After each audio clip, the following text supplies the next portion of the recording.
Hi, and welcome to Failurology, a podcast about engineering failures. I'm your host, Nicole. And I'm Brian, and we're both from Calgary, Alberta, Canada. Thanks again to our Patreon subscribers. We really appreciate your support, as always. For less than the cost of a cup of coffee, and certainly for way less than the cost of what I spent on aviation fuel last week, you can hear us talk about more interesting engineering failures.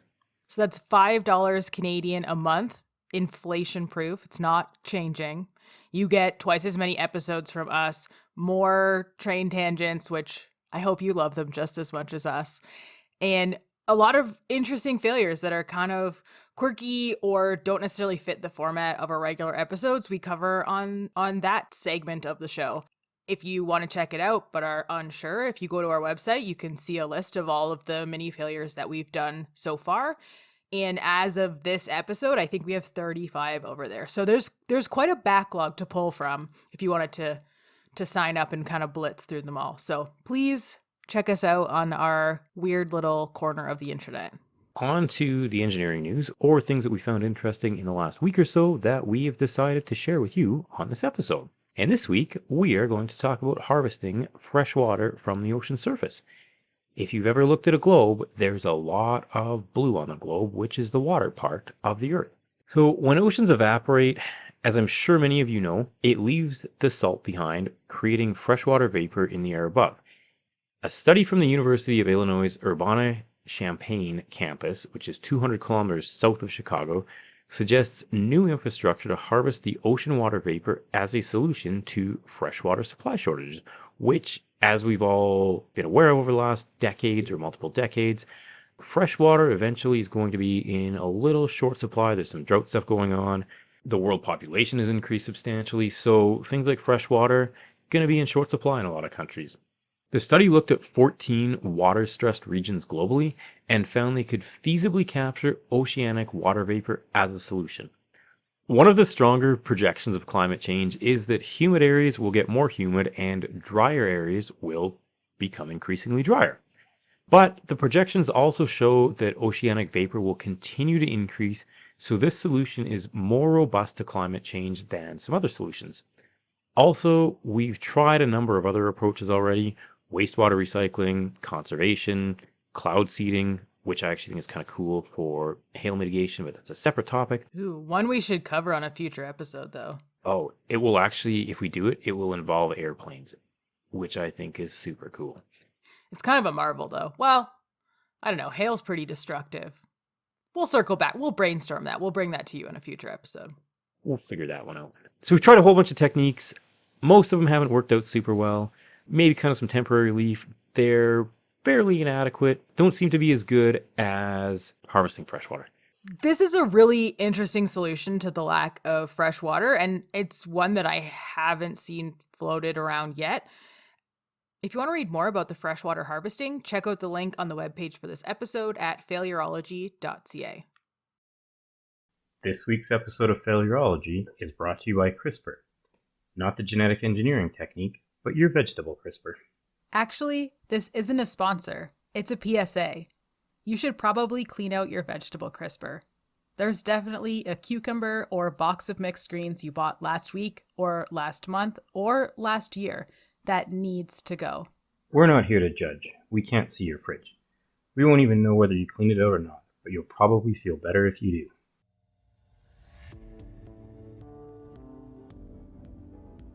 Now on to this week's engineering failure, the Fernie Arena Ammonia leak. I think this one is the closest to home we've come with any of the failures we've covered to date. And while this is a tragic story, arenas are a huge part of Canadian culture, especially in small towns. So we're talking about this leak today in hopes that it prevents another similar incident from occurring. Did you skate when you were a kid? Yeah, I'm still not very good at it, but I can do it. I'm actually surprised they haven't taken away my Canadian citizenship. I can't stop really at all on hockey skates. You're what we call a Bambi. Yeah, I'm certainly not making the NHL at any point, probably because I'm too old. But there's definitely 8-year-old kids that can like skate much faster than I can and are way better at skating. So I don't even like maple syrup. So I'm pretty sure I get my citizenship taken away if like one more Canadian thing. How did you even get a passport? I was very polite, so they're like, oh, this guy must be Canadian, so we'll give him a passport despite those other two things. Oh, that's funny. So I never played hockey, but I figure skated from 3 to 12. So I spent a lot of time in arenas. And I mean, I obviously didn't start this way at 3 years old, but at the peak, just before I stopped, I was going for 1 to 2 hours each time, 4 times a week. So I was spending 8 to 10 hours a week at the arena, which was just a lot of time. And even more when we were doing carnivals at the end of the season. So I've definitely spent a lot of time in arenas. And I mean, I don't know the statistics. I can't 100% guarantee this, but I would say almost every, if not every, small town in Canada has an arena. Yeah, I've been to some small towns where there might be 400 people in the town and they have an arena and also an outdoor rink. Outdoor rinks, for anyone that's not familiar with Canadian geography, are a big thing in Canada. It gets very cold for, I'm going to say, at least 6 months of the year. So a lot of communities will set up hockey boards and a lot of time lights, and then they'll basically flood the ground within the boards and they'll make a hockey rink. And some of those rinks, people will be playing.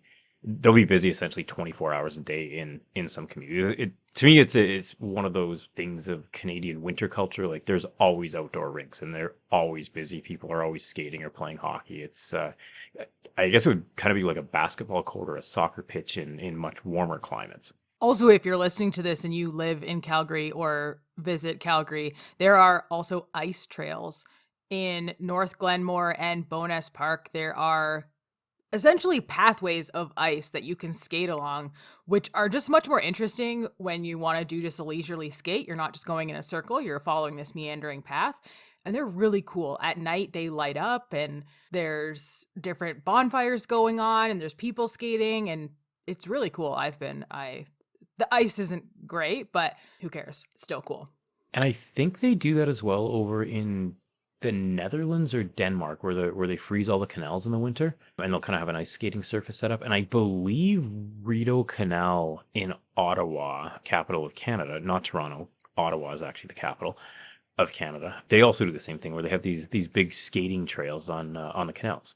Yes, Toronto is the capital of Ontario, but not of Canada. Anyways, back to Fernie. Fernie is located in southeast British Columbia, or BC as we'll lovingly call it, and it's located about 200 kilometers south and 100 kilometers west of Calgary.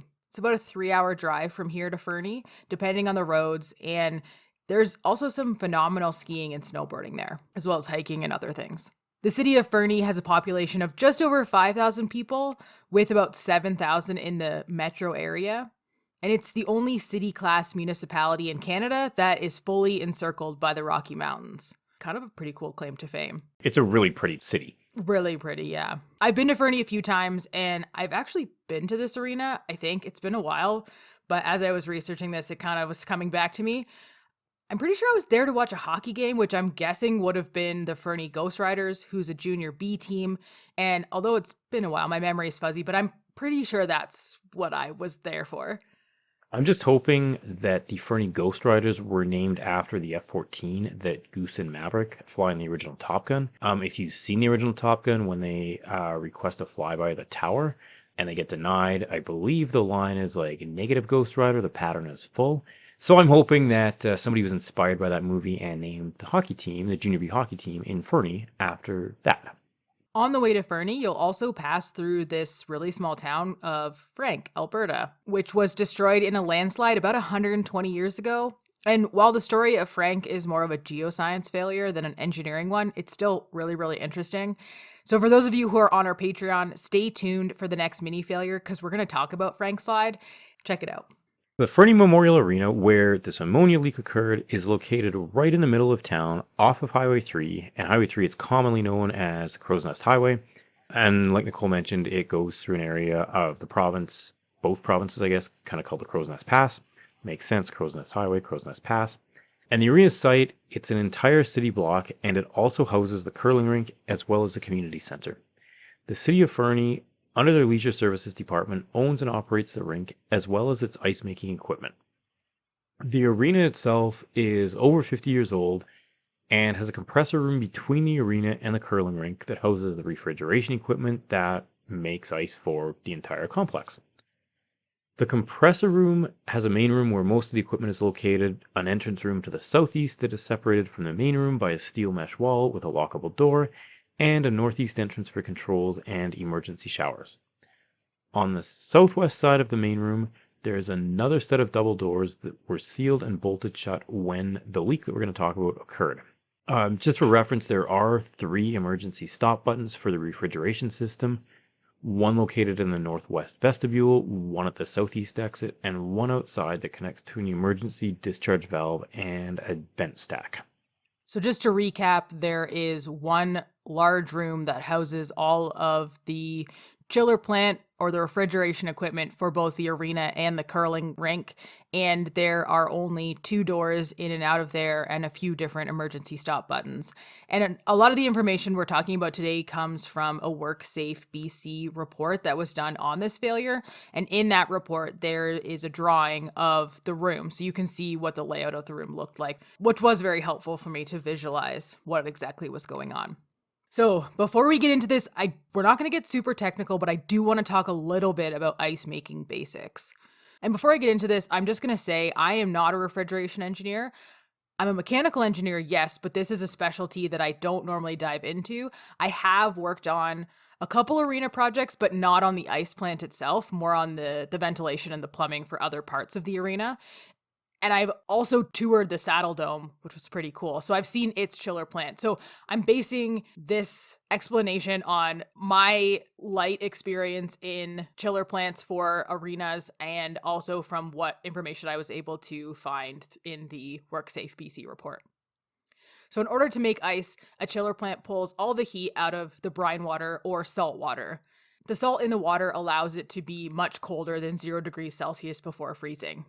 I don't know the standard brine concentration, but just as an example, a 23.3% salt concentration has a freezing point of minus 21 degrees Celsius. So the more salt you put in, the lower the temperature you can go before that brine mixture freezes. There's probably a sweet spot of how much concentration of salt you want versus the temperature of the water that they would design the system to.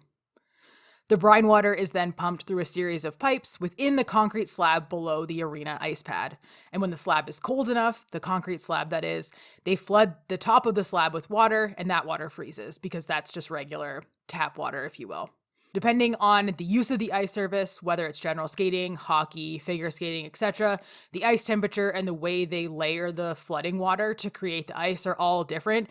And there's very specific science to it that I'm not even going to begin to unpack. This is just a generalized explanation on my understanding of how ice is made. As the brine water circulates through the concrete, it picks up heat, so the concrete rejects its heat into the brine water. The chiller plant then uses refrigerant to reject that heat outside, cool that brine water back down, and send it out through the concrete again. So that brine water is just cycling between the loops in the concrete slab and the chiller. It's picking up heat while it goes underneath the concrete slab, rejecting that heat at the chiller plant and going back out again. There's a bunch of different types of refrigerants that are used in this process. Some are a lot better than others. I recently went to a presentation it was actually on high temp heat pumping, which is completely not related to this, but there was a bit of a discussion at the end about different refrigerants, which was really interesting. Different refrigerants, obviously, they have different properties and different performance characteristics, which make them good and bad for different applications or different types of chilling that they're needed for. And then some of them also have other effects, such as greenhouse gas effects, or in this case, ammonia was used at this arena, and ammonia is very, very toxic to humans. And there are a lot of other refrigerants that are toxic to humans as well. So that's definitely something to keep in mind. Throughout the course of my career, I've dealt with a number of different refrigerants for the chiller plants that we put in buildings to create cooling and air conditioning for those spaces. And a lot of the older ones continually get phased out due to those environmental concerns that I mentioned.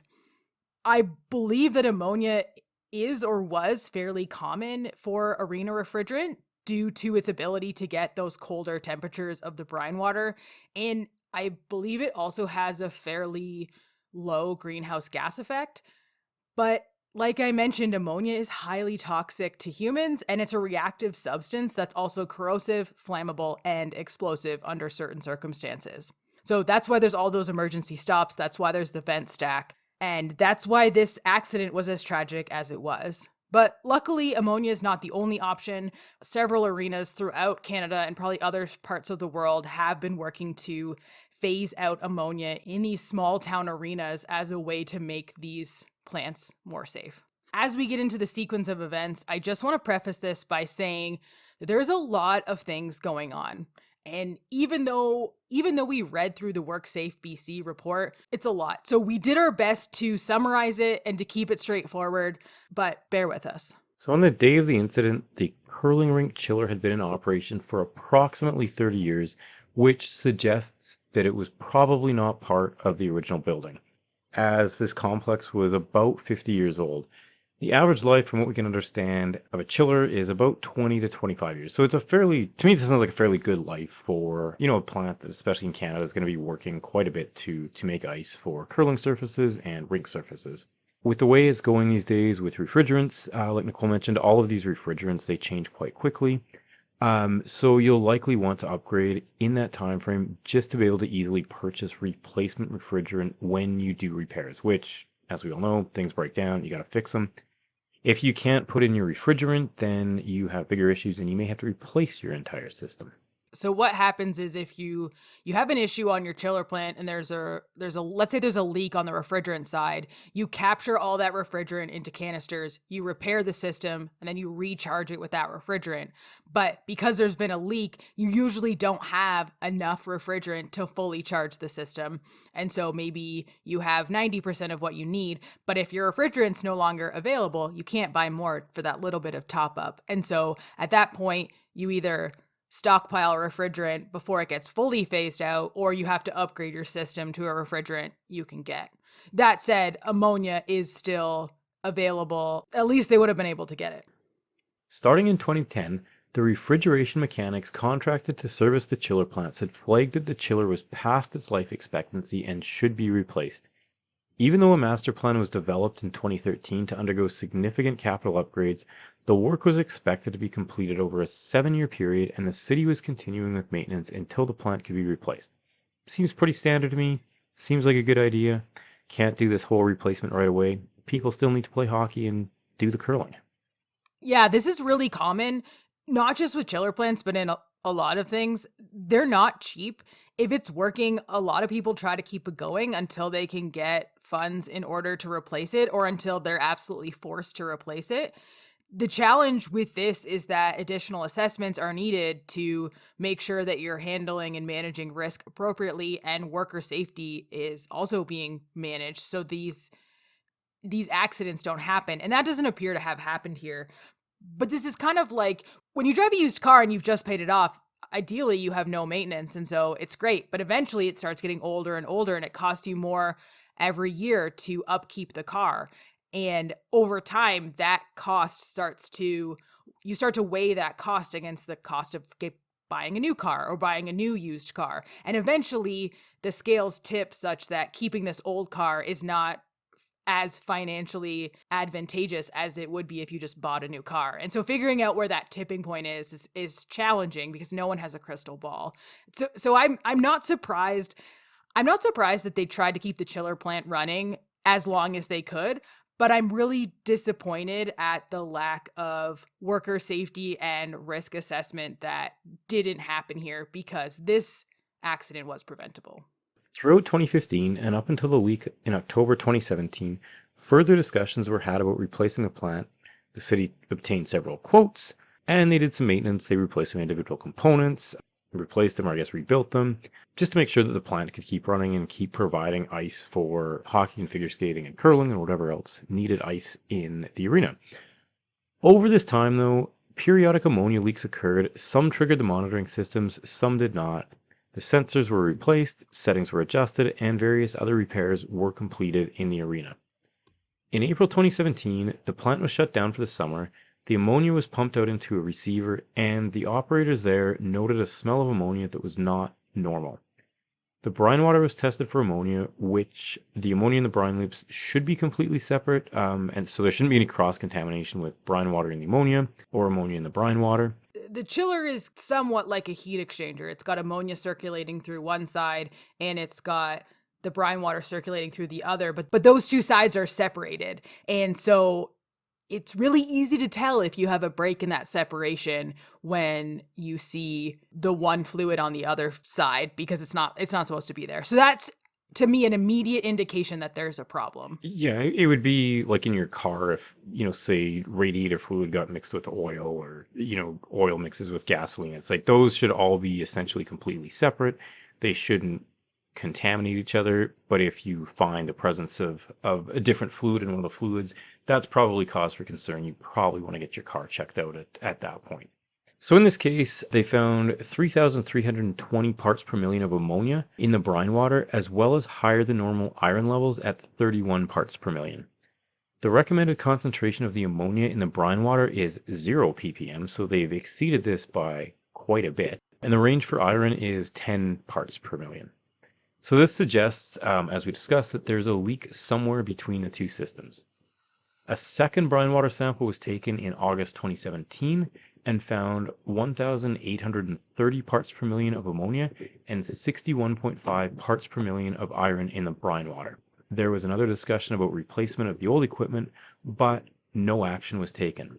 Throughout 2016, the compressors were making some strange noises, which is never something you want to hear from mechanical things. Yeah, I mean, I've never worked on an ice plant, but to me, when you see this type of cross-contamination, this is a full stop, because there are components within the ammonia side that the brine water just doesn't intermix well with that can cause further damage. And so usually when something like this happens, you shut the plant down and it's done until you can fix it, which it sounds like is not going to happen here. And you probably at this point need replacement. Also, it's, you found the leak in April, so you're at the end of your season. If you really hustled, you've got time to at least make a good try at replacing the chiller. I mean, it's a bit tight to do a design and turn around that fast, but you could try. So they didn't. They just ignored it from what we can tell. We don't know what was going on in the background, only what this report told us, but it seems like they did nothing from April to August, tested it again, still had a problem, didn't turn it off again then either. And I also don't understand how the noises and obvious leaks were ignored for so long. I mean, 7 years before the leak started to happen, they were told that the chiller should be replaced, and they just kept ignoring it, which is frustrating. So on the day of the leak at 3:52 a.m. on October 17th, the monitoring company received an ammonia alarm for the compressor room, and the fire department was called to the arena. Workers for the arena met them on site, presumably contacted by the monitoring company as well. When firefighters entered the compressor room with breathing apparatuses on, the warning lights were flashing and they detected 300 parts per million of ammonia from their handheld devices. At 4:24 a.m., so about half an hour later, the workers and fire department re-entered the compressor room to shut down the curling rink equipment using local controls and valves within the room. They opened the southeast door to provide extra ventilation and tried to reset the ammonia alarm, but it kept coming back on, which isn't surprising because I don't think they actually addressed the source of the leak. At 4:48 a.m., so another half hour later, a refrigeration mechanic called his supervisor and told him that the curling rink plant was off, but they were going to try and restart the arena plant. The arena workers told the fire department that the curling rink would likely be down for the season, that they would lock up, and that the fire department was free to go. At 5:09 a.m., the arena worker was contacted by the alarm company. He advised them the fire department was on site, but unfortunately didn't mention that they were leaving, and he told the alarm company to disregard alarms for the next 2 hours. And I'm just going to pause here for a second to say, while this did turn out to be a bad idea, this is not entirely uncommon when you have people on site trying to fix an issue such as this leak. Having the alarm company call them every 15 minutes to tell them there's a leak that they already know about and already trying to fix isn't necessarily helpful. There's definitely situations where you're doing fire alarm testing where you've got people throughout the building who are setting off various parts of the fire alarm. They'll call the alarm company ahead and say, hey, take the fire alarm offline. We're going to be doing testing today. But at the same time, there's also a ton of people there. So if something really does happen, they can react. So it's almost, we call it fire watch. So that part didn't happen here. They didn't have people who were necessarily monitoring the ammonia levels and making sure that the workers were safe, which is really unfortunate. And I think the alarm company potentially thought that the fire department was still going to be on site, and the arena worker also likely misunderstood the dangerousness of this situation. At 5:18 a.m., the refrigeration mechanic told their supervisor over the phone that the gas compressors were not working and the oil was foamy. The supervisor noted that there was brine water in the oil and ordered replacement oil and set a plan in motion to have it replaced. So that's one of the consequences of that brine water coming into the ammonia side, is now it's contaminated all of the oil and the oil needs to be replaced. But that doesn't fix the fact that the brine water can still come over to that side. So that's just a band-aid. It's not really addressing the actual problem, which is that you have a break in the separation between the ammonia and the brine water. At 7:31 a.m., the 2 hours to disregard alarms had expired, and the arena worker responded that they needed until 4 p.m. to complete repairs, and no dispatches should occur until then. At 9:03 a.m., the refrigeration mechanic sent to replace the oil arrived on site. As per the report, he had not been told about the earlier ammonia leaks, only about the oil replacement, so he was definitely left in the dark about what had been going on here. Which is kind of surprising because normally this type of thing, especially in a small town, there's a lot of gossip and people like to chit chat. So I'm surprised that, and maybe it just wasn't documented, I'm surprised that the arena workers wouldn't have mentioned to him about all the crazy things that had happened that day, especially since they'd been on site since about 3 a.m. The last outgoing call from the 3 workers, the 2 arena workers and the refrigeration mechanic, was at 9:27 a.m. Despite a strong smell of ammonia 2 blocks away, the cleaning staff who were inside the arena claim they didn't smell ammonia at the time. That seems pretty suspect to me. Ammonia has an incredibly strong smell. Like, even if you don't recognize or don't know what ammonia smells like, your eyes would likely be watering. And if, in an investigation, if somebody was like, did you smell anything that was not normal? I feel like you would describe ammonia, even if you didn't know the name of it. Yeah, I'm not really sure what happened there. I know that the plant or the compressor room and the arena, even if they were part of the same structure, were definitely separated, and they certainly don't share a ventilation system. So you may not have any passageways for the ammonia to transfer into the building. If the wind was blowing just the right way, I mean, it's not impossible, but it does seem kind of weird. I don't know. Unfortunately, those 3 workers were not found until 12:45 p.m. when an electrician arrived to complete work at the facility. He went around to the compressor room and found the workers on the floor. At 1 p.m., the fire department arrived again. They obtained readings of 400 parts per million of ammonia in the compressor room and evacuated the arena. Due to rising ammonia readings at 2:07 p.m., the fire department evacuated the area surrounding the arena. So they ended up evacuating part of the town because the ammonia concentration was so strong.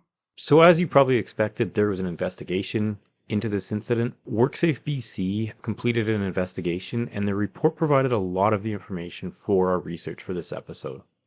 They noted the following causes of the leak. Number 1, efforts to restart both the arena plant and curling rink plant should not have occurred after finding high concentrations of ammonia in the brine water after the spring shutdown earlier that year. Additionally, the hole between the brine and ammonia circuits, which was reflected in the ammonia concentration in the brine water, subjected the brine piping to a much higher pressure than was allowable and created a large pipe failure and the subsequent leak. So it was discovered through the course of the investigation that the welding method used by the chiller manufacturer created welded seams that were highly susceptible to corrosion in the presence of chlorides, such as the calcium chloride brine that was used at the arena. The welded chiller tubes were only designed to handle an aqueous brine, which is obviously not what's been used here. It's unclear, though, from the investigation if this limitation was known during the design or if the brine solution was changed at some point. And both of those could be possible. As we mentioned, this is a fairly old facility. It's, the facility's 50 years old, the chiller plant's somewhere in the 30-year range of things. So this could have been things that were discovered later on as other plants failed, or, there was other, testing that had gone on. Or over the ensuing years, somebody just could have swapped out the brine solution without knowing what the limitations were on the welding. I've seen projects where things like this happen, and it's not really I mean, ultimately, I guess it is somebody's fault, but, it's not a malicious thing or, it wasn't, poorly designed. It's just over 30 years, things change and there's different information that's available. And I feel we've gotten a little bit better, actually quite a bit better at material sciences over the last 50 years. Also, to be completely fair, before researching this, I just had assumed all brines were the same because I'm not an expert. I don't deal with them. They're just saltwater, right? But apparently not. And so I think it's very plausible that someone just didn't realize the difference. And had there not been so many other issues, that may not have been such a catastrophic problem. But like we see on so many of these failures is that all these little things start to pile up until, the pin drops and then they're all part of the problem. And so I think that's just what happened here. The city of Fernie did not have a process to address or assess the potential safety hazards of the aging equipment during startup or shutdown. The refrigeration service company also didn't provide direction or caution against restarting the chiller plants, but rather recommended additional monitoring. The incident response measures were not present, resulting in workers not wearing protective equipment, and the fire department was sent away. The monitoring company was told to ignore further alarms. These were things that were listed in the WorkSafe BC report. We're certainly not making claims all on our own. These are things that were flagged in that report. I think out of all of these issues, the one that bothers me the most is the lack of safety protocol, the fact that there were no breathing apparatuses on site, the fact that the workers were not instructed to wear them or take extra precaution because of the leak that had occurred. To me, it seems like they didn't understand the risks they were undertaking by going inside this room. I'm sure at no point would any of those workers think this was worth it to try to restart the chiller plant. Like, that's ridiculous. They clearly didn't understand the risks that they were taking. But I also don't think that's necessarily their fault. Were they given the training to understand the risks? Did they have the tools? I don't know. It doesn't seem like they did. And so that's really unfortunate. And that's why we wanted to tell this story. It feels weird, honestly, talking about this because it's so close to home. But I think this is really, really important because people need to understand how dangerous these chiller plants can be and take the safety precautions needed to not have this happen again. This was completely preventable, and it's really unfortunate. Luckily, the chiller plant has been replaced with a chiller that has a synthetic refrigerant, and the arena reopened for the 2018-2019 season. So after the accident, those chillers were done, and they never tried to turn them back on again, which is what they should have done from the beginning. This was not worth it. This was not worth it to save money on the chiller replacement. They should have just replaced it. This really grinds my gears. So there you have it. Aging equipment, ignored operating issues, and a lack of safety policies led to the ammonia leak in October 2017 and the unfortunate loss of 3 lives. This accident, like pretty much all of the other ones we've discussed, was entirely preventable. It sure was. For photos, sources, and an episode summary for this week's episode, head to failureology.ca. We also include all of the sources for our research, and that includes the WorkSafe BC report. So if you want to check that out, there's a link on our website. If you're enjoying what you're hearing, please rate, review, and subscribe to Failureology so more people can find us. If you want to chat with us, our Twitter handle is @Failureology. You can email us at thefailureologypodcast@gmail.com. You can connect with us on LinkedIn, or if you're on our Patreon page, you can message us right on there. Check out the show notes for links to all of these, and thank you to everyone for listening. We always appreciate your support. And tune into the next episode, which is episode 70. If you've been with us for a while, you know that every 10th episode, we cover an engineering marvel instead of a failure. It's just a fun way to keep things light and talk about the cool things that go on in the engineering world. So for this marvel, we're going to talk about one of the American Civil Engineering Society's 7 wonders of the engineering world, the Golden Gate Bridge. And it's actually really interesting. I say that all the time. Some of these things you go into and you think, whatever, it's a bridge. But it's actually really interesting how it came to be. I mean, the Golden Gate Bridge was built, I think, in 1927. So it's a long time ago. Anyways, more on that next time. Bye, everyone. Talk soon.